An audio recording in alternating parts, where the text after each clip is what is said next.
Olá, olá, todo mundo, seja bem-vindo, seja bem-vinda. Muito obrigado pela presença de todos vocês aqui. Eu não sei se vocês estão nos acompanhando no YouTube com vídeo ou se vocês estão nos acompanhando com o canal de áudio do Spotify ou de outra plataforma de podcast. Muito obrigado pela presença de todos vocês.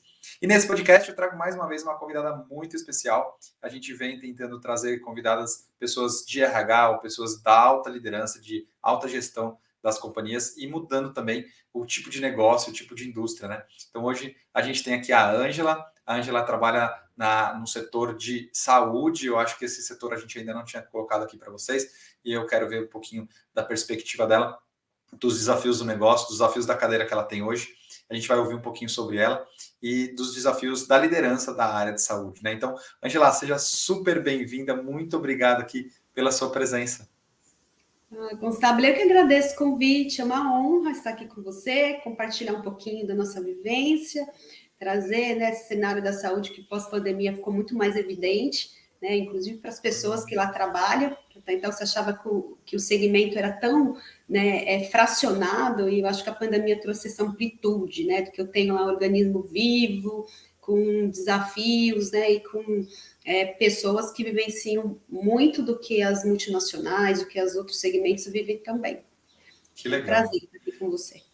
Eu agradeço o tempo, né, gente? A gente sabe que o tempo de executivos, de pessoas aí do mundo corporativo não é fácil, a gente tem uma agenda super pesada, então eu tenho muita empatia pela agenda de todo mundo que está ouvindo, dos convidados aqui, das convidadas.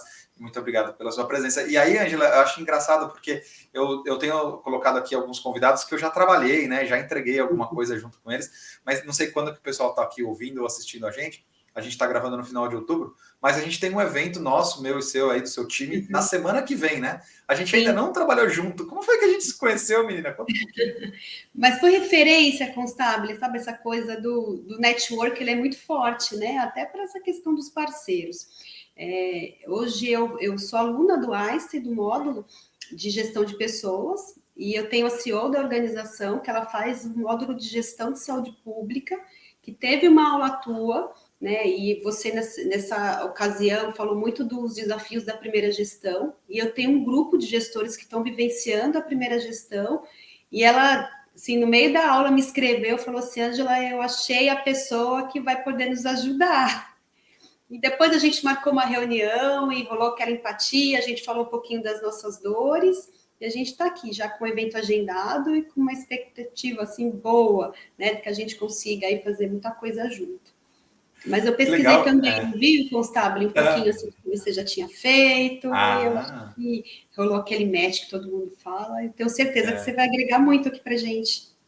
Que legal, que legal. Fico feliz. E é um evento presencial, né? Então a gente tem trabalhado muito no virtual, como a gente está aqui agora, mas a gente tem seu time presencial lá. Eu gosto. Eu sentia falta. Eu confesso que eu não quero 5 dias por semana, não, no presencial de novo. Mas eu sinto falta do presencial. Mas Hoje você lá na sua sabe fala. Pode ir.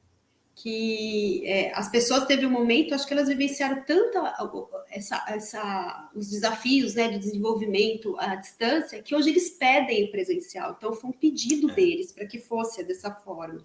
Acho que sente um pouco mais energia, acho que fica mais à vontade para falar das dores. Eu também gosto.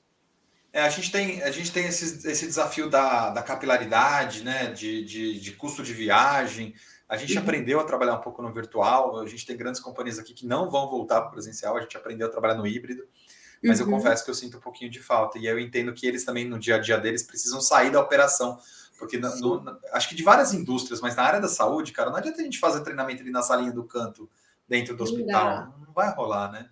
Não, e é tudo tão vivo, porque assim, olha, eu sei que meu líder está aqui, eu tenho um desafio, quando ele está mais distante, acho que as pessoas têm até a iniciativa de buscar alternativas, né, para sanar aquela dificuldade, mas se o líder está na porta do lado, é mais fácil ir lá. Total. E conciliou, porque eles estarão aqui no evento da organização mesmo, e você gentilmente abriu a agenda. Tive que movimentar, mas a gente adora. Deu. E deu tudo certo. Quando a gente consegue ser flexível, ótimo, né? Você sabe que na sua fala, eu gostei de duas coisas, né? Acho que você fala desse movimento do networking. Eu penso que para a liderança é importante, né? Esses contatos, manter ativo essa rede. E eu vejo que alguns profissionais não dão valor a isso, sabe? Só acionam para pedir, para demandar, para pedir ajuda. eu acho tão bacana quando a gente consegue jogar esse ping-pong junto, sabe? Um ajuda Sim. o outro.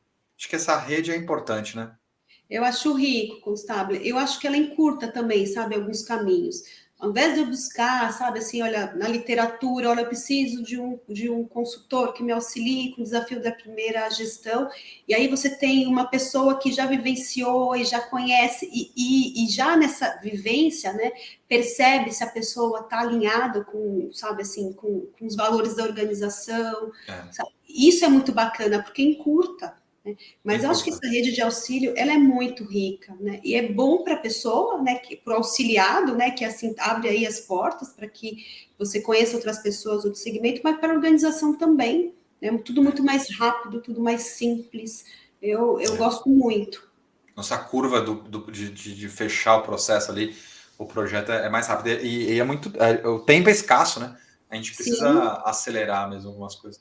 E aí, a segunda coisa que você traz é isso, né? Então, o network ele abriu a porta, mas aí aqui no interior de São Paulo, a gente fala ornou, né? A uhum, Ângela está em Valinhos, interior de São Paulo, eu estou em Atibaia, interior de São Paulo. uhum, Acho que essa afinidade é importante para a gente trabalhar junto, né? Porque sim, fica mais fácil o processo de comunicação, alinhamento de expectativa, o perfil do consultor com o time, porque eu acho que isso tem. Eu sou muito informal, muitas vezes, uhum, quando a cultura corporativa é mais quadradinha, eu preciso trabalhar minha flexibilidade, sabe? Eu acho que é. essa bateu o santo, né? Não, e eu vou trazer a linguagem também interiorana, ornou mesmo, porque a nossa organização também, ela é informal, né? Nós, digamos assim, trazendo para um contexto corporativo, a nossa organização é muito simplista. Então, eu não preciso pedir para minha assistente agendar uma conversa com você. Eu te escrevi, né? Eu falei, pode falar, abri a agenda, deu tudo certo. Nem estava com a agenda da Carol, escrevi para ela também, e ela em 30 minutos conseguiu sair se reunir aqui conosco, e a gente saiu aí já com uma demanda para organização. Olha o Que quão legal. ágil, né? Foi?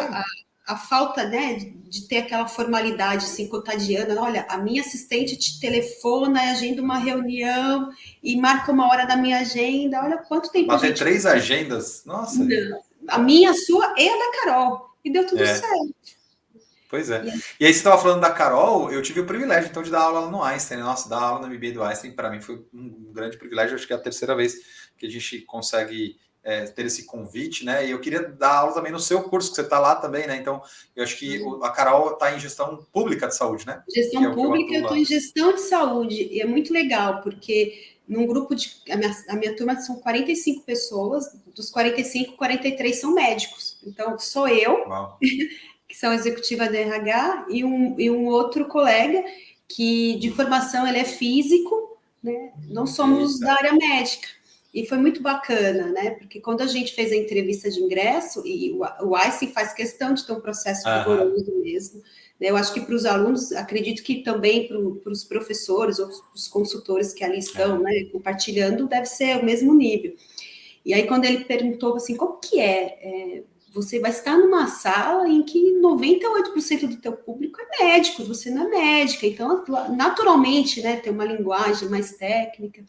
Eu falei, olha, eu tenho certeza que eu vou agregar para eles assim como eles vão agregar É. para mim, que eu vou ter vivências que eles ali na área técnica, né, e eles buscando hoje, sabe, essa formação de gestão, eles não vão ter a oportunidade de vivenciar tão já. E é muito bacana, Que sabe, legal. sendo referência de assuntos, principalmente o módulo de gestão de pessoas que nós tivemos agora, que eles não tinham É. ideia, né? E foi muito rico, e eles agregam muito para mim. E o bacana, né? A gente está num grupo em que as pessoas são muito generosas. Isso, Que esse bom. é o privilégio de trabalhar na saúde, essa generosidade, tanto do colega como das pessoas, dos colegas de estudo, quanto das pessoas com quais eu trabalho. Que legal. E aí, então, eu vou te fazer 2 perguntas aí para você construir como você quiser. Assim, qual que é a sua posição hoje, seus desafios e como você chegou até aí? Me conta um pouquinho disso. Olha, eu tenho 45 anos, eu já trabalho há 31 anos. Eu comecei com 14. Na minha época, podia, né? Começar a trabalhar com 14 anos. E comecei a trabalhar com 14 anos porque eu pedi meu pai aos 13. Então, eu fui forçada a essa condição. Hoje eu fico imaginando, gente, uma criança. Mas foi bacana porque eu aprendi tanto, né? Eu fui adotada pelos líderes que passaram na minha vida. E então comecei a trabalhar com 14. E meu primeiro emprego para quem conhece São Paulo, foi como vendedora na 25 de março, naquelas lojas que tem lá, sabe, assim, de lingerie e calcinha. Foi minha primeira experiência minha primeira experiência de trabalho. Só que era um pouquinho fora da curva, sabe?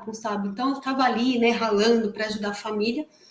E aí eu tinha um amigo, olha como é bom o network, que era um vizinho, e ele falou assim: olha, o dono da empresa em que eu trabalho precisa de uma assistente. E eu acho que eu trabalhei na 25 de março 3 meses. Você não quer fazer um teste? Eu falei, vou lá fazer um teste. E o teste era escrito, e você tinha que escrever números por extenso. Então você pensa, né? 39, inflação gigantesca. Então, se hoje era tipo assim, 240 mil, acho que eu não cheguei a fazer os milhões, né? Que com a inflação altíssima. Mas eu falei, nossa, é só isso? Teste, escrever por extenso? E aí, com certeza, fui super bem. E depois, ao término, ele corrigiu, me chamou, falou, quando você pode começar? Eu falei assim, quando você quiser. Ele falou assim, olha... Amanhã.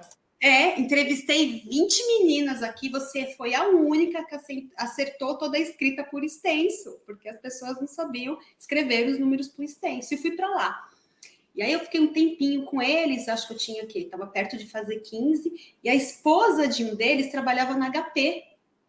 E surgiu uma vaga para ser assistente do financeiro na HP.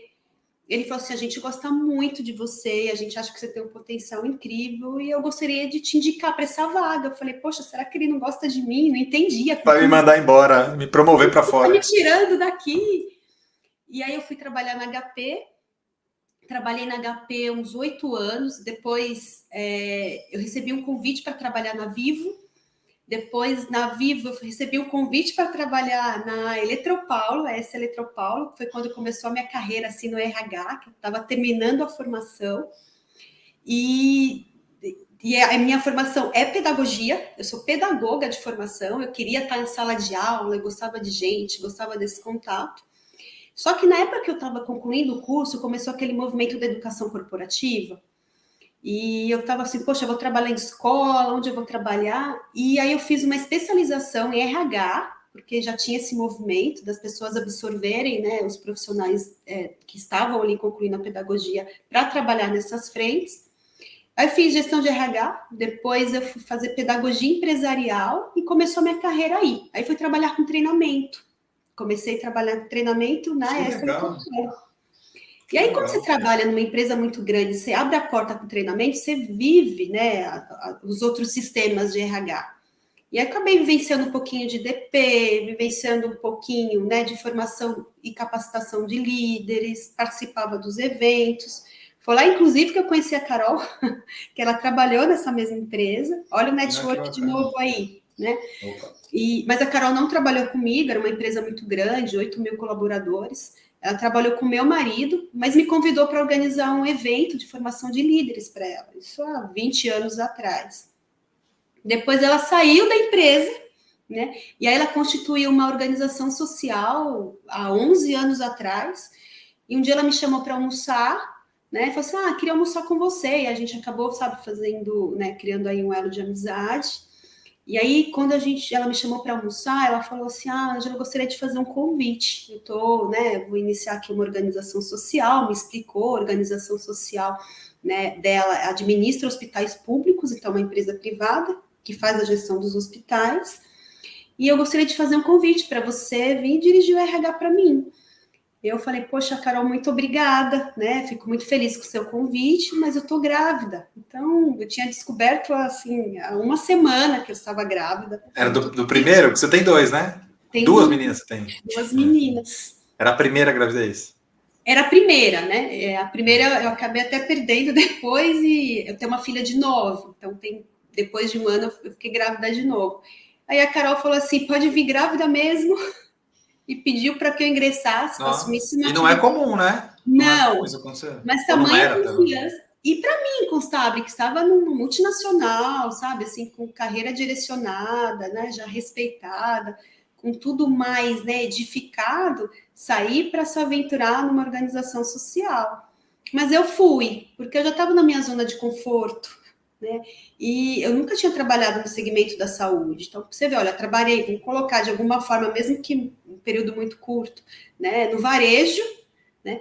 Fui para uma empresa de tecnologia, fui para uma empresa de telefonia, fui para uma empresa que trabalha no setor elétrico. Falei, poxa, tá faltando saúde aqui. E aí, enfim, e estou nessa trajetória com ela há 11 anos. Hoje eu sou a diretora de RH corporativo, faço a gestão de toda a parte de pessoas para ela e é o que eu gosto de gente, estou feliz aqui e aprendi muito. E a saúde ainda acho que eu não aprendi o suficiente, ainda tenho muita coisa para aprender. Nem imagino. E a gente deixa aqui embaixo na descrição do vídeo o link da instituição para que o pessoal possa descobrir um pouquinho mais do que vocês fazem por aí. Nossa, mas como é que é fazer a gestão de RH de um hospital ou de uma empresa privada que, né, qual que é o verbo que você usou? Que faz a gestão... Uma empresa privada que faz a gestão de uma instituição pública. E quantas pessoas vocês têm hoje? 1.200. 1.200 pessoas, nossa, é uma grande pessoas, empresa. diretos e indiretos. Hoje nós administramos três hospitais em Goiás, né? Mas temos também a administração dos CAPs, que é no sul de Minas, é uma operação mais tímida, né? Mas a gente tem esse grupo de pessoas que a gente faz a gestão. O CAPS é o Centro de Atenção Psicossocial, é isso? Exatamente. O IMED é um instituto, né, que está sediado em São Paulo. Nós estamos sediados na Avenida Paulista, mas nós temos um grupo aqui corporativo, né, que nos auxilia na parte administrativa, mas a nossa maior operação fica em Goiás, na parte interiorana. Então, nós temos hoje um hospital que fica em Trindade, outro na região de Formosa, que dá mais ou menos 79 quilômetros de Brasília, e um em Uruaçu, que dá 297 quilômetros de Brasília, assim, é uma região bem interiorana. Mas é um hospital de média e alta complexidade, hoje a nossa maior operação, a mais desafiadora, né, em termos de, não só logístico, mas de atração mesmo de pessoal, porque como está longe dos grandes centros, acaba sendo um desafio. Interessante. Mas a gente porque eu imagino que você precisa de gente preparada, né? Competente tecnicamente. Tecnicamente, preparada e desimpedida. Porque é muito difícil. O que é desimpedida? Desimpedida é que você não tenha muito... Vou te dizer que vou adiantar um desafio, Gustavo. É muito diferente, vou ter você como exemplo, de chegar e falar, Gustavo, te fazer uma super proposta desafiadora em todos os sentidos, para você ir para Uruaçu, interior de Goiás. Só que aí não é só o constável, eu tenho que pensar na esposa e nos filhos. E hoje eu acredito que você já tem aí, né, desenhado, né, estruturado, né, a direção educacional dos seus filhos. A gente sempre quer o melhor para eles. Eu não tenho em Uruaçu a melhor escola. Eu não vou ter em Uruaçu uma proposta que talvez atenda também, né, os anseios profissionais da sua esposa.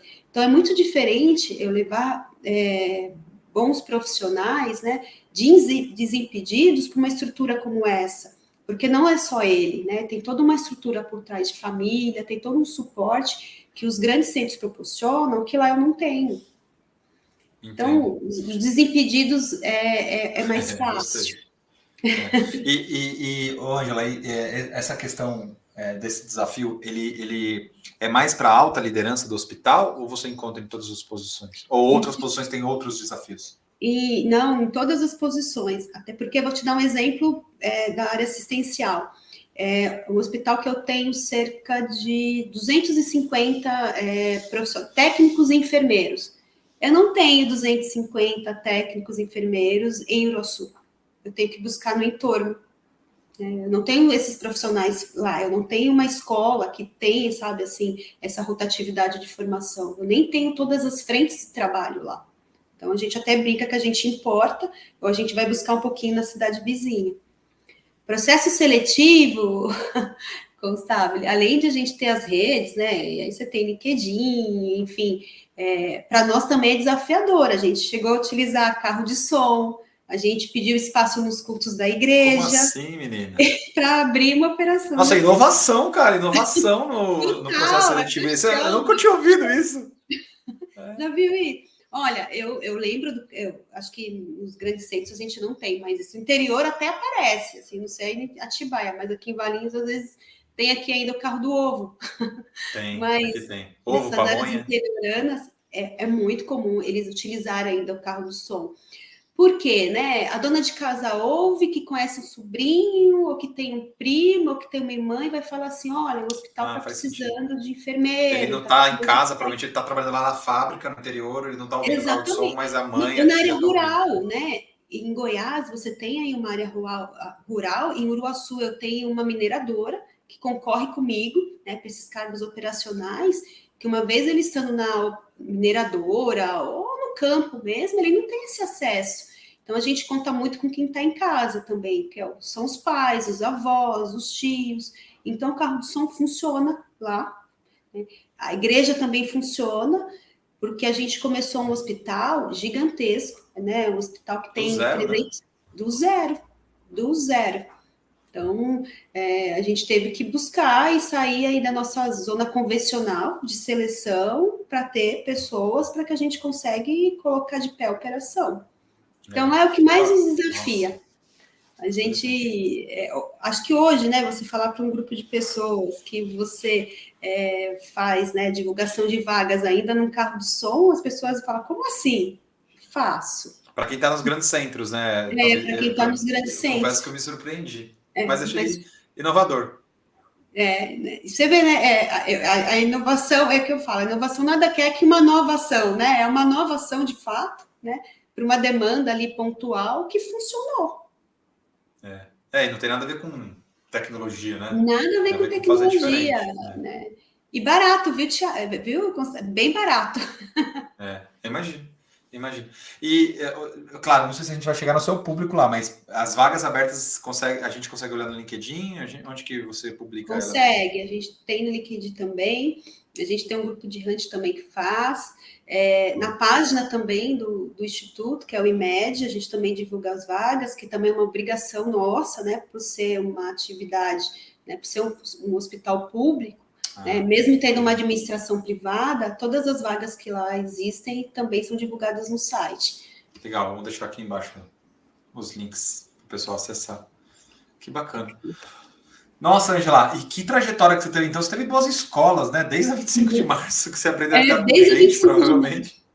Com certeza. Eu tive um privilégio, sabe, assim, de me deparar, né? Eu acho que depois que eu perdi meu pai, fui adotada. Eu nunca tive uma líder mulher. Sério, menino? Nunca. Bom, agora, Carol. Tem agora a Carol, mas assim, no meu início de carreira, não. Por isso que eu digo que eu fui adotada, porque na ausência do meu pai, né, eu tive grandes líderes que me direcionaram, até na escolha, né, do que eu queria fazer na faculdade, do porquê, do propósito. Não tinha mais aquela figura paterna, né, que pudesse me dar direção. Mas fui adotada, eu tenho assim um carinho enorme por eles, porque eu aprendi muito. A 25 de março, a gente tem toda aquela dinâmica, aquela euforia, eu acho que desenvolveu para mim aquela competência, sabe? Além do relacionamento, eu era vendedora, então eu precisava, sabe, assim, ser relacional para conseguir vender, ter aquele jogo de cintura, tinha um esforço físico gigantesco de você ficar em pé o dia inteiro, a negociação, e são todas, assim, competências que mesmo, sabe, tendo contato muito novo, agregou muito na minha carreira hoje. Imagino. Não, e a concorrência ela é muito, né? Claro que tem bastante consumidor também, mas é muito. Então, acho que o vendedor ali, ele é o que brilha os olhinhos de quem vai comprar, né? Com certeza, e dinâmico. Então, poxa, se for retraído ali, você vai passar fome. Não aguento. Então, passei por isso. Depois, e eu falo assim, olha, eu fui moldada. Depois eu fiz até sabe quando você faz teste de dominância cerebral? E a minha dominância cerebral, ela é multi, né? E eu sei que é uma porcentagem muito pequena. E eu falo assim, acho que ela foi construída porque tem essa parte relacional muito aguçada, mas aquela parte exata muito também, sabe, assim, desenvolvida, porque a minha maior trajetória profissional foi quando eu trabalhei na HP e o meu líder direto, ele era matemático. E eu também trabalhei com ele, né, um tempinho na área financeira. Eu era muito nova, acho que 15 anos, a primeira coisa que ele pediu, ele chegou em mim e falou assim, o que você vai fazer nas férias? Né, poxa, Nada. Uma família muito simples, né? Hoje você pergunta para minha filha, para a tua, vai falar, não, nós vamos viajar para tal lugar. Não tinha esse privilégio.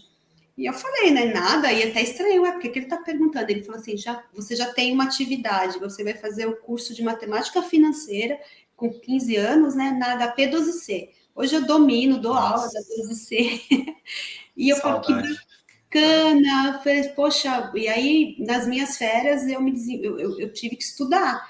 E foi muito legal, sabe, Constable, porque naquela época, poxa, o quê? Quase 30 anos atrás, não era todo mundo que tinha acesso a uma 12C, né? Uma calculadora física. Era investimento, né? Era um mini computador. Não era o que você falou, era um mini computador. Eu tinha, porque ele me presenteou, e não só tinha, como sabia, assim, usar todas as funções. Operar mesmo. Então, era muito bacana, porque aí quando eu ia negociar, e aí eu falo assim, olha, eu fui desenvolvendo as minhas competências lá, eu aprendi a negociar muito com ele. E aí, quando eu negociar, quando eu ia comprar qualquer coisa, eu levava a minha 12C, fazia o cálculo dos juros, até quando eu fui fazer, né, a minha primeira consulta, aí, a minha primeira pesquisa para compra de um apartamento, eu levei a minha 12C, peguei os juros real, mas que eu aprendi com eles. Né?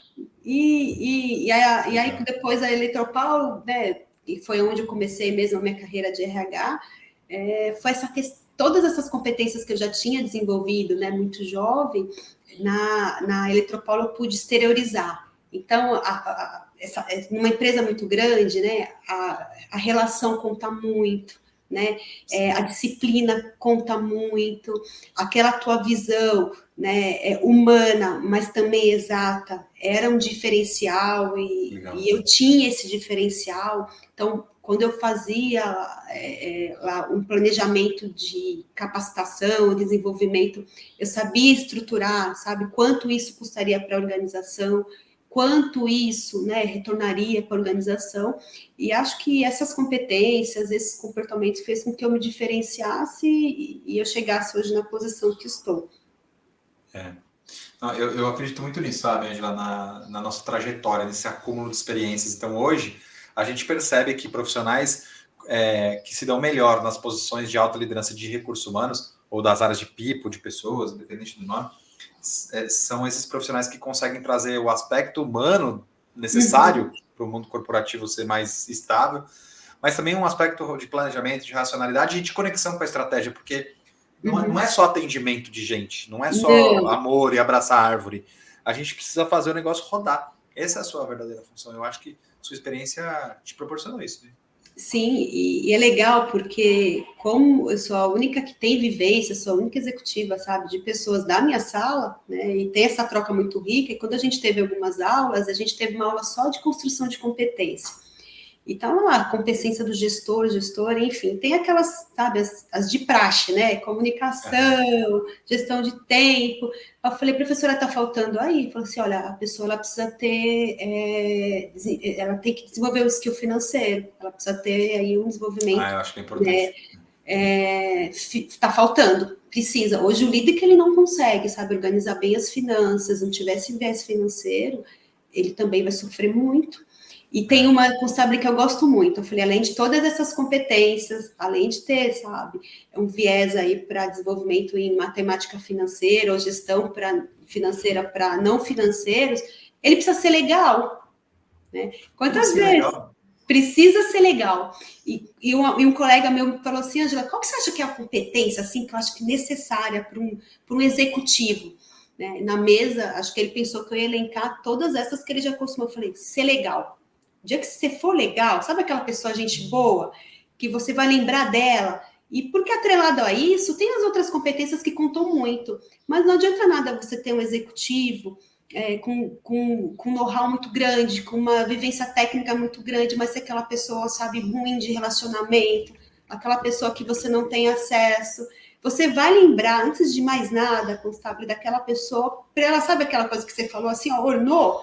Sabe, pela relação. Como que ela se relacionou comigo? Como ela me recebeu? Como ela, sabe, assim, teve disposição para me auxiliar? Então, eu acho que eu fui crescendo na minha carreira sabe, modéstia à parte dizendo, por ser legal também. Eu tenho certeza que quando a Carol, sabe, idealizou uma executiva, a primeira pessoa que ela lembrou falou assim, poxa, deixa eu lembrar da Ângela, porque a gente fez um trabalho muito legal na época, mas porque eu tive acesso, porque foi bacana trabalhar comigo.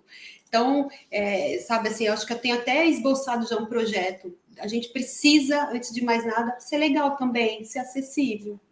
É o que eu acredito. Coloquei até aqui embaixo, gostei. Ser acessível, e assim, e não é ser bonzinho, né? Ser Não é legal deixar não que é os nada outros metido tomem a bonzinho, decisão por você. né? Não. Eu digo assim, mas peraí, ser legal.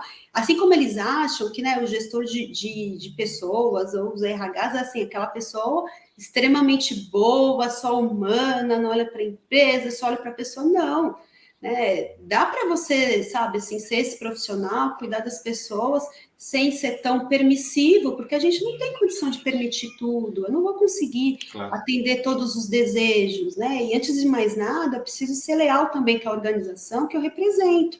Perfeito. Então, eu tenho que, sabe, assim, cuidar de você, eu vou te dizer por que eu chamo cuidar, né? Porque hoje, trabalhando na saúde, o maior desafio é você cuidar de quem cuida, mas cuidar de todos os aspectos, porque a gente fez uma pesquisa, a maioria das profissionais que trabalham na saúde, né, estão com check-up atrasado, né? Tem problemas emocionais que não exteriorizam, né? Tem dificuldade técnica que também não exterioriza, porque na área da saúde, esse viés técnico de conhecer tais procedimentos tem muito mais força para eles do que um viés relacional. Então, cuidar de quem cuida é um desafio, e a gente fala, dá para cuidar das pessoas, né, e ser sério, atender os anseios da organização, mas para isso, Constable, precisa gostar de gente, mas de todo tipo de gente, de todos, né, porque eu me relaciono com... Gostei da provocação, não só de alguns, né? Gosto de todo mundo, menos deles. Fala, tem, né? Isso, e tem, viu, assim, mascarado, mas tem que gostar de todo mundo, não dá para você hoje liderar uma organização, segmentar, né, e trazer para a tua organização público só porque é o mercado, sabe, assim, tá abrindo porta para todos eles, para mim... Só porque é modinha. Porque é modinha. Quando a pessoa assim, olha, teve um dia que eu fui, que eu participei também de uma enquete, falei assim, como que é a questão, né, da acessibilidade para a tua empresa? Como que você vê essa questão do gênero? Eu falei assim, eu não vejo, né, de forma distorcida, porque eu nunca agi assim. Eu não contrato um negro, eu não contrato, sabe, assim, a pessoa, o gay, eu não contrato a executiva, eu contrato o profissional que me atrai pelas competências e consegue atender uma necessidade da organização. Sem o filtro, né, que a gente coloca às vezes. Total, sem filtro. Então, a gente não sofre isso na organização, né? E aí, quando eu digo para você, poxa, pensa como é para mim atrair os desimpedidos, né? Aquelas pessoas que saem um pouquinho do contexto, sabe, tradicional de família, pai, mãe, 2 filhos, o cachorro. São as pessoas que querem vivenciar outras coisas, mas antes de mais nada, o que eu avalio é o quão competente, né, o quão relacional, porque para mim conta muito, né? A gente já vivenciou muitas questões em que as pessoas tinham um viés técnico muito grande, mas um comportamental muito baixo, que não agregou. Né? É muito mais fácil, isso, né? Eu desenvolver aquelas pessoas muito mais abertas, com aquele viés relacional mais aguçado, e desenvolvê-los tecnicamente do que o inverso. Com certeza. E ser mais acredita muito nisso. É o que a gente acredita. E é o que, sabe, assim, o que faz com que eu me apaixone pela minha atividade, faz com que eu saia daqui do interior e vá para Goiás feliz da vida, e depois pegar ainda mais um carro 3h30 para chegar no hospital inteiro e dizer assim, olha, eu estou aqui. Você tem uma rotina de viagem, né, no seu dia a dia? Tenho. A cada 15 dias, mais ou menos, eu vou a Goiás e enfrento aí toda essa maratona.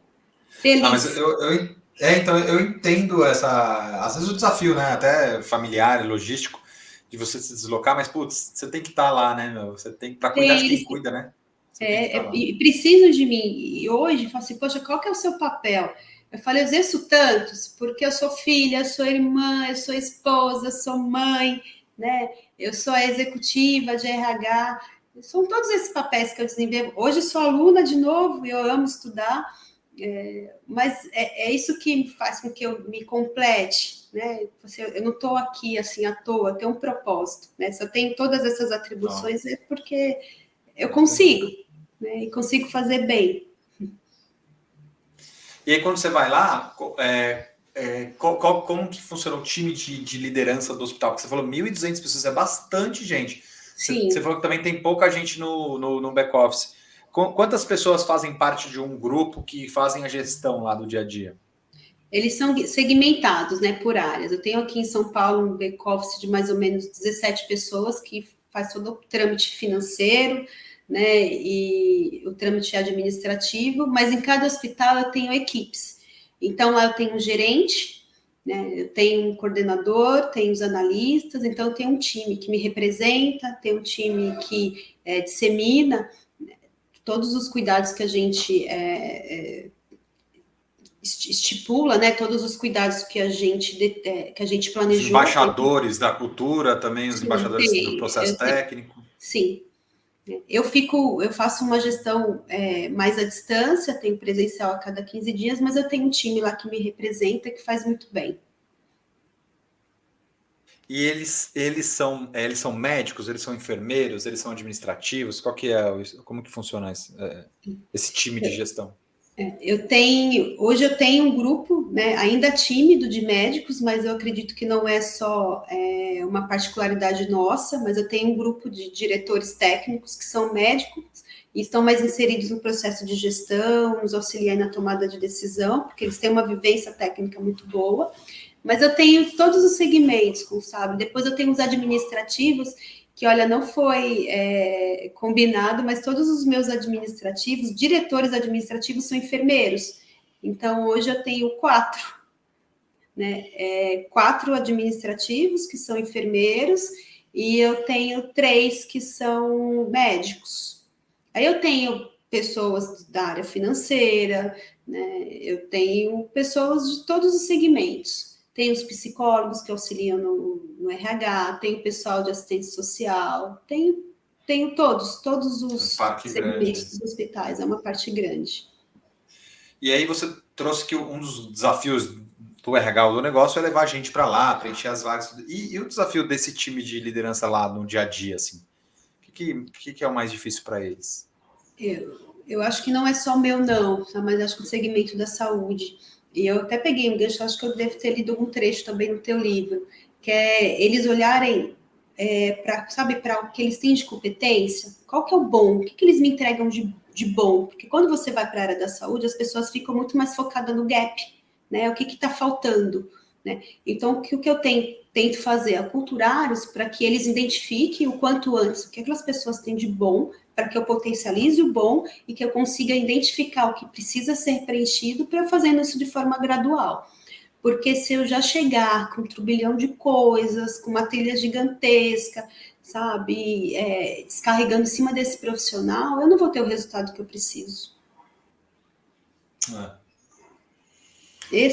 Acho que para a área da saúde, eu acho que não sei se é a área da saúde, acho que toda, sabe, Constable, a gente formar um time, né, e dizer assim, olha, o que cada time, assim, faz de bom, que posição ele performa melhor, né, eu acredito que eles colocam tudo no mesmo pacote e querem que todos desempenhem os mesmos papéis, né, façam as mesmas contribuições, sem antes avaliar qual que é a minha competência, sabe, assim, macro, qual que é o que me dá brilho nos olhos? Porque quando eu faço algo que, olha, eu atuo nesse segmento porque eu gosto muito, porque sou um apaixonado, né? Eu me desenvolvo, naturalmente eu me autodesenvolvo, eu me atualizo. Engajamento ali. E vai sem que eu tenha, sabe, uma ação mais efetiva, porque até para levar consultores lá, sabe, é desafiador para mim, porque eu preciso dele um dia para ir, um dia para voltar, dependendo da aula. A logística é difícil. E há temas que, por mais que hoje a gente tenha mais recursos, eles são mais efetivos se forem ministrados presencialmente. E eles têm essa necessidade, sabe, de ter a pessoa perto. Que é isso que a gente vai fazer agora, né? Você vai trazê-los para São Paulo. Né? Não é uma constância, né? A logística é difícil, mas sempre que é possível eu trago esse contato mais próximo, para que eles, sabe, consigam fazer essas trocas. Isso é bom. E eu gostei da forma como você trouxe o desafio deles no dia a dia, porque eu vejo dois pontos importantes aí, né?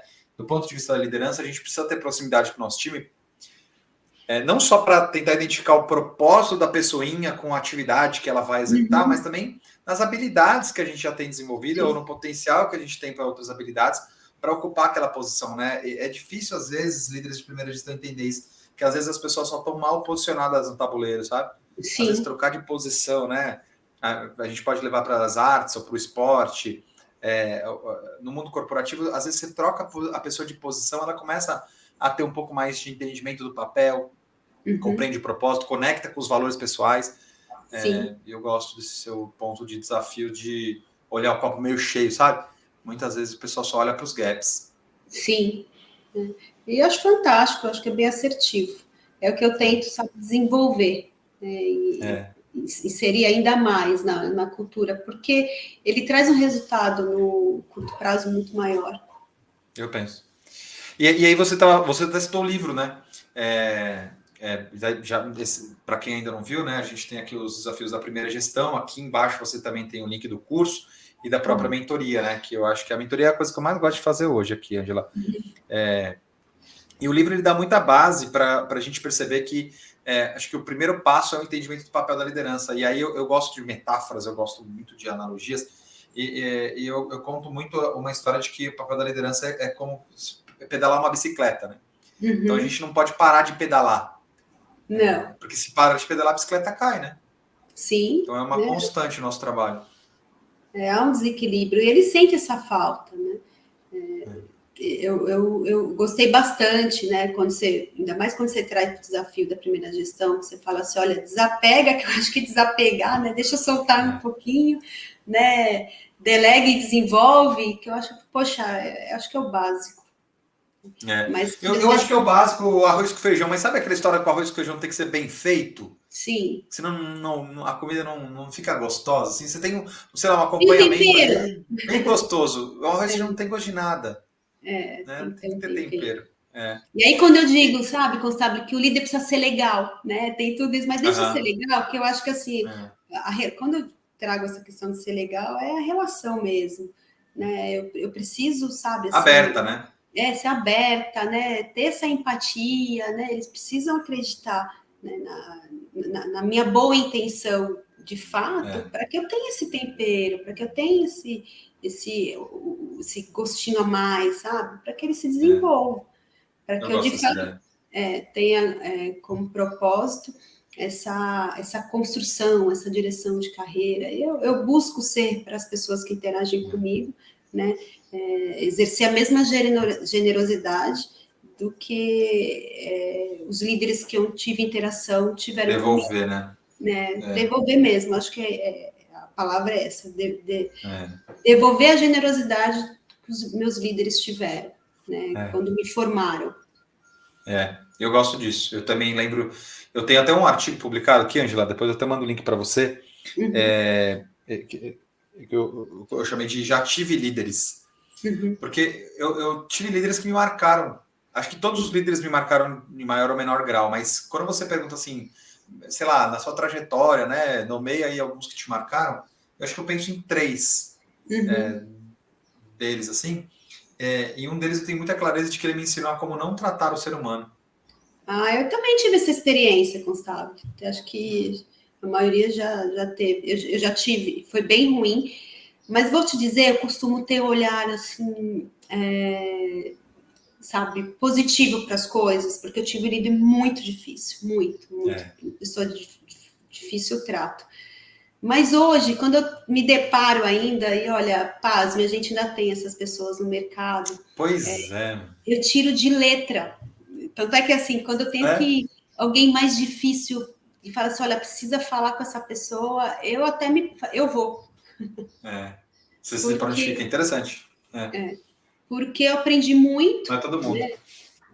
E às vezes uso até dessa agressividade, desse modelo arcaico de gestão, porque eu não acredito, nunca acreditei no modelo de gestão, sabe, através do medo, da falta, né, de trato, ou falta de empatia, ou até de educação mesmo, né? Infelizmente, eu tenho certeza que muitos já tiveram um líder que tinha todas essas competências que são negativas. O comando e controle, né? Da gestão do líder. Exatamente. Eu aprendi muito com essas pessoas, mas uma delas eu compactuo com você. Observar um modelo de gestão e de liderança que eu nunca vou usar, que eu não quero ser. Eu acho que esse é o aprendizado, sabe? Esse é o aprendizado. Porque, cara, eu acho que eu trabalhei pouco tempo com essa pessoa, sabe? Mas anos depois, tipo, 10 anos depois, sei lá, eu tive uma temporada fora do Brasil, né? Uhum.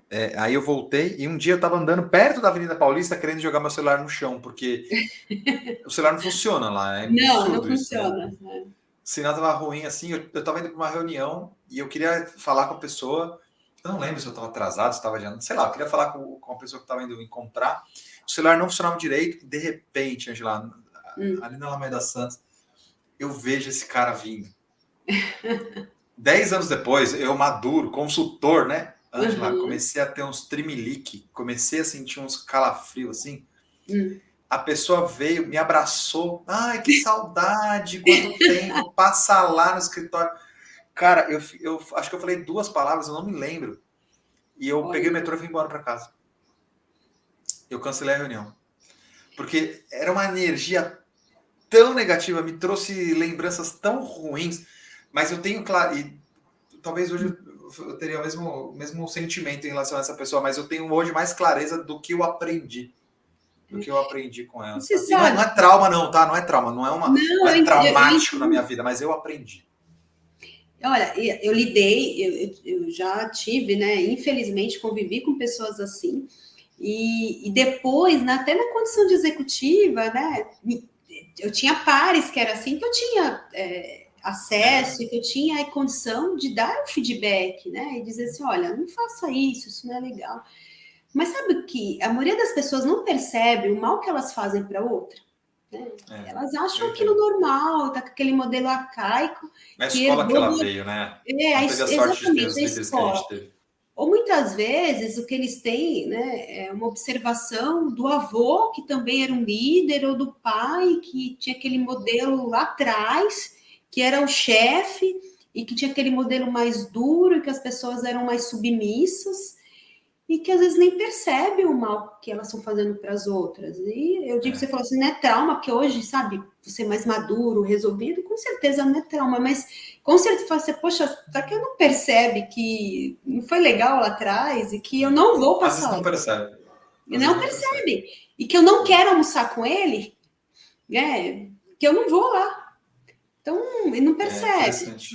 Mas é legal que hoje, quando eu tenho oportunidade, se é uma pessoa que me dá essa abertura, eu dou feedback, sabe? Eu digo, olha, esse seu modelo não funciona mais. Né? Você tem que ter coragem de se posicionar, não é todo mundo que vai conseguir, né, Angela? Pois é, e aí eu vou pegar o gancho da coragem, né? Porque de uma amiga falou assim: olha, eu estou me relacionando com um executivo que ele é difícil, que ele chega a faltar com educação mesmo.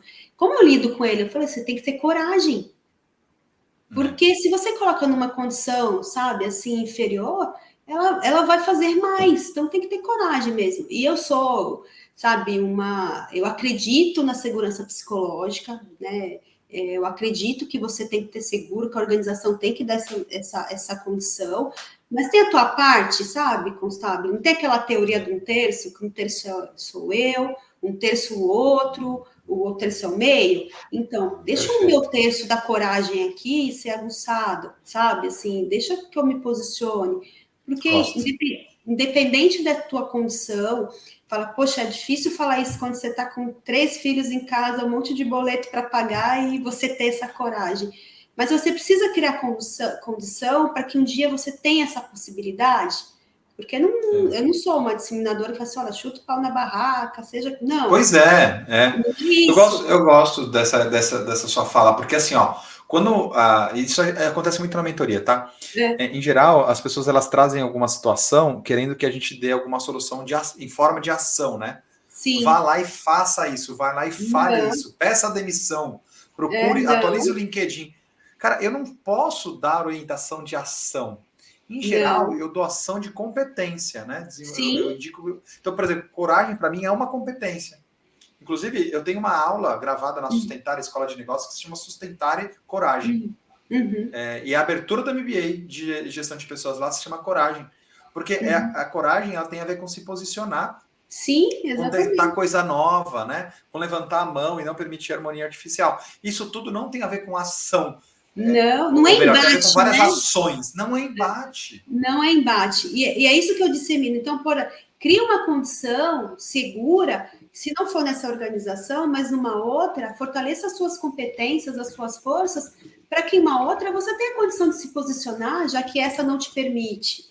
Então, eu também acredito muito nisso, mas tem a nossa, né? E é muito isso, sabe? A gente vive na organização hoje, né? As pessoas, elas acham que a gente, como gestor, na posição de executivo, que eu tenho que dar toda a direção para ela, que eu sou a responsável pelo desenvolvimento dela, pelo desenvolvimento de carreira dela. E não sou, né? Tem um terço dela ali que ela precisa desempenhar bem.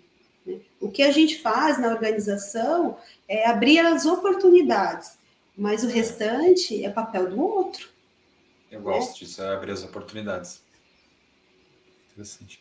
E eu gosto muito de trabalhar com líder de primeira gestão, porque eu penso que são esses líderes que vão estar lá como líderes de quem está na ponta, né? Seja no hospital, numa fábrica, num time de liderança do comercial, ou numa loja, né, da 25 de março. O líder de primeira gestão, ele é o líder de quem está atendendo o cliente, de quem faz a magia Sim. acontecer, ou produzindo, né, ali na linha, ou atendendo o paciente. Mas eu gosto muito de falar com gerentes, né, nível médio e também alta liderança, porque eu consigo trazer, Angela, para eles a ideia justamente deles valorizarem, né, esses líderes de primeira gestão como mini líderes e não como analistas sêniores, né, ou enfermeiros master blasters, porque o desafio do desapego da primeira liderança tem muito a ver da forma como eu sou cobrado pelo meu gestor, pelo meu gerente, pelo meu coordenador, pelo diretor. E no final das contas, o multiplicador da cultura é o gerente, é o diretor, é aquele quem faz a tradução da estratégia para o líder de primeira gestão. Então, a Bíblia de cultura que a gente costuma trabalhar aqui, o Walking the Talk, é um livro gigante. Ele diz que ela diz, a Caroline Taylor, que demora de 5 a 7 anos para mudar a cultura de uma empresa, porque é o momento em que esse líder de primeira gestão, contratado nesse novo modelo de cultura, assumiu posições de liderança média.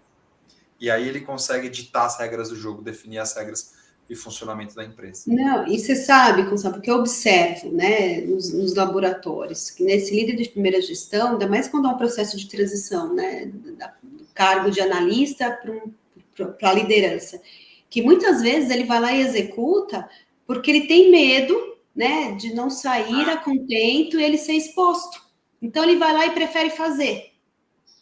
E aí ele faz, né, a demanda, só que esquece de fazer as outras, que aí quando não fica muito claro, sabe, assim, qual que é o papel dele, quando ele faz esse processo de transição, é onde ele se frustra, onde ele recebe as cobranças reais, porque ela não quer mais saber se a planilha com a fórmula X, Y, Z está pronta, né, que até então ele fazia com maestria. Ele quer saber o conteúdo que está na planilha, que é o líder que tem que colocar, é aqueles dados que eu preciso analisar. Então, também passa pelo medo, né? E pela coragem de falar, não, preciso preparar alguém que faça a planilha para mim, para que eu tenha condição e tenha tempo de discutir os dados, né? E não o esqueleto.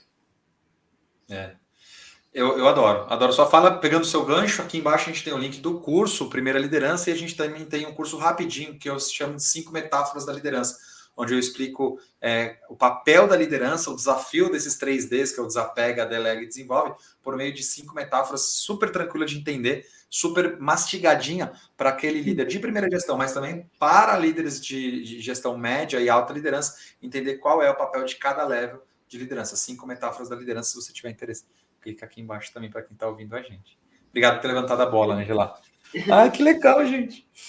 Nossa, quanta coisa. Eu e você, a gente gosta de falar, né? Você já percebeu que a Eu gente faz um gosto ping-pong também, viu? bacana por aqui, né? E como que você vê aí os seus desafios para o próximo ano? Vocês já estão falando de planejamento, a gente vai fazer agora semana que vem, né, o fechamento, trazendo todo mundo. Como que você está vendo aí os seus desafios para 23? Como é que foi? 2023, né? Eu acredito que é só um desafio meu, mas é fazer mais com menos recurso, né? Menos recurso financeiro, menos recurso, sabe, assim, braçal.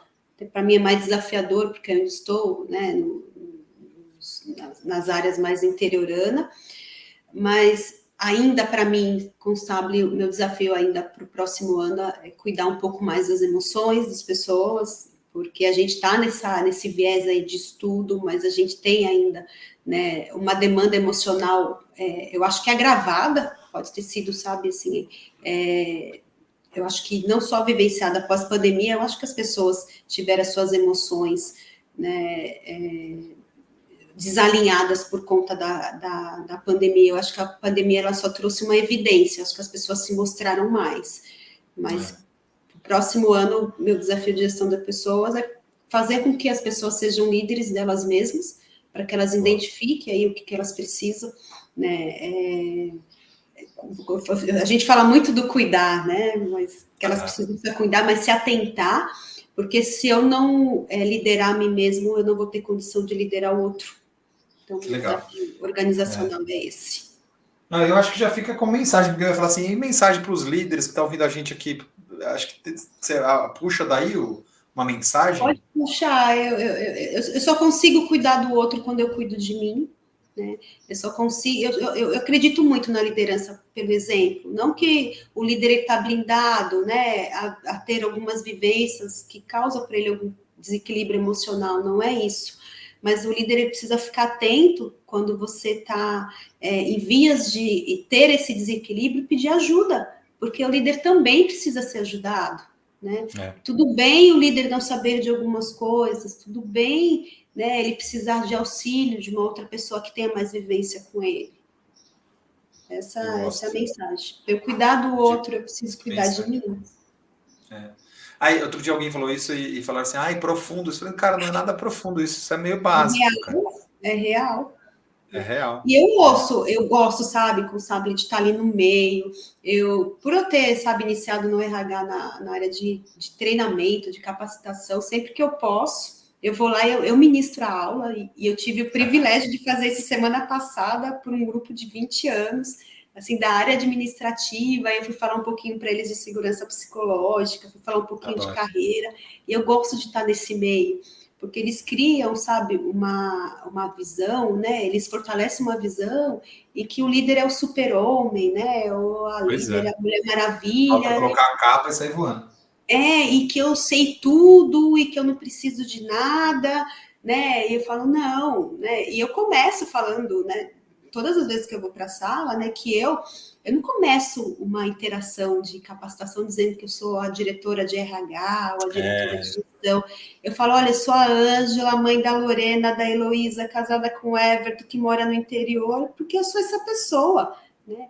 E que eu possa ser que algumas necessidades que eles têm também, e que eu preciso fazer a mesma entrega, que para eu estar naquela sala, eu tive que me preparar, eu tive que pesquisar. E é legal tirar, sabe, assim, o líder do pedestal. Então, sempre quando eu posso, eu vou lá. Vou lá na linha de frente. Quando a gente assumiu esse hospital, esse que é o nosso maior hospital, eu fiz questão de entregar o crachá. Eu fiquei na fila, tinha uma fila gigantesca de gente para receber o crachá, eu fiz questão de entregar, porque ali eu vi o nome, eu sabia onde ia trabalhar, era uma maneira de conhecer um pouco mais as pessoas. E ele falou assim, mas como? Mas aí a pessoa falou assim, mas quem é ela, né? Que aí meu grupo estava lá, meu time estava assim, não, é a nossa diretora. Eu falei assim, nossa, mas a diretora entregando o crachá, ele, tudo bem entregar o crachá. Isso, e é muito legal. É sintoma, como que é um sintoma da proximidade, né? Que você quer trazer. Sim, e era a maneira assim, mais imediatista que eu tinha, sabe? De interação com eles, porque era um grupo que eu não conhecia, e colocar todo mundo no auditório e fazer ali parte, né, da integração, não ia ter a mesma energia, sabe? Eu não ia ter a mesma proximidade que eu tive ao entregar o crachá.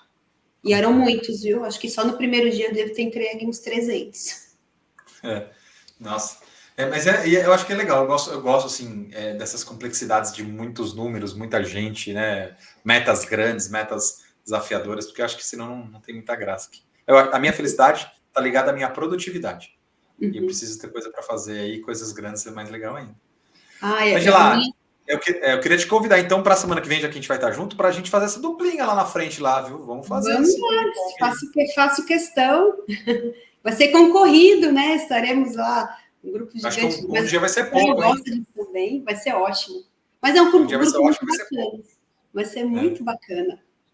Que legal. Fico feliz aí. Obrigado mais uma vez pelo convite, pela confiança lá de entregar a semana que vem com o seu time. E queria mais uma vez agradecer o seu tempo. Nossa, você não tem ideia de como eu tenho muita gratidão aqui por esse espaço. Ah, foi muito bom, Constável. Estou disponível. Precisar de mim mais vezes, dou um jeitinho na agenda, quiser vivenciar alguma coisa, quiser ir lá no hospital, conte comigo. Que legal, obrigado. Agradeço a atenção. Angela, eu vou deixar os contatos aqui embaixo, então. Não sei se você quer disponibilizar o seu LinkedIn, mas também a gente deixa lá do IMED. E aí, quem quiser saber um pouquinho mais da organização, vai ter como acessar. Eu deixo aqui também para você. Tá ótimo. Muito obrigado, viu? Agradeço a atenção. Eu que agradeço. Tudo de bom. Sucesso! Para todos nós. Pessoal, como sempre, passando aqui para agradecer aqui, não só a Ângela, né? Nesse movimento que ela aceitou estar aqui com a gente. Mas agradecer você aí que está desse lado. A gente está começando os podcasts aqui. A expectativa é que eu possa agregar valor, aumentar o vocabulário, o repertório de vocês que estão aí nos ouvindo, as pessoas de RH que estão aqui ouvindo e descobrindo um pouquinho mais os desafios que são semelhantes, independente do business, independente do negócio.